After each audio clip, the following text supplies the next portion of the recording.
మొన్నటి వరకు బాగా ట్రెండ్ అయిన చికెన్ తొక్కు పచ్చడి చేసుకుందామా.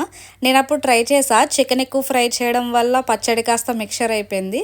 ఇప్పుడైతే పర్ఫెక్ట్గా వచ్చింది. ఫస్ట్ చికెన్ని బాగా వాష్ చేసుకొని కొద్దిగా సాల్ట్, పసుపు, వాటర్ వేసి కుక్కర్లో పెట్టుకుని 2 విజిల్స్ వచ్చే వరకు ఉడికించుకోవాలి.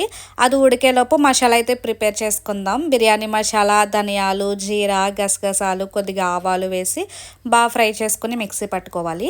నెక్స్ట్ అల్లం వెల్లుల్లి పేస్ట్ మిక్సీ పట్టుకోవాలి. అల్లం వెల్లుల్లి పేస్ట్ ఫ్రెష్గా ఉంటేనే టేస్ట్ బాగుంటుంది, పచ్చడి ఎక్కువ రోజులు నిల్వ ఉంటుంది. నెక్స్ట్ ఉడికిన చికెన్ అయితే చిన్న చిన్న పీసెస్ చేసుకొని ఆయిల్ అయితే ఫ్రై చేసుకోవాలి. ఎక్కువ ఫ్రై చేయకూడదు, పీసెస్ అనేవి బాగా గట్టిగా అయిపోతాయి. నెక్స్ట్ వెల్లుల్లి. పచ్చడిలో వెల్లుల్లి చాలా టేస్ట్ ఉంటుంది కదా, సో మేమైతే ఎక్కువ వెల్లుల్లి వేసుకున్నాం. పట్టు తీసుకుని వెల్లుల్లి, కరివేపాకు, అల్లం వెల్లుల్లి పేస్ట్ వేసుకుని బాగా ఫ్రై చేసుకోవాలి.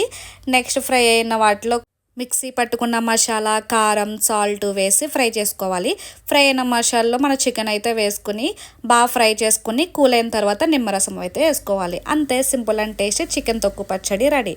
ఇది స్టోర్ చేసుకుంటే 1 మంత్ వరకు అయితే ఉంటుంది. కానీ అప్పటి వరకు కొంచెం కదా.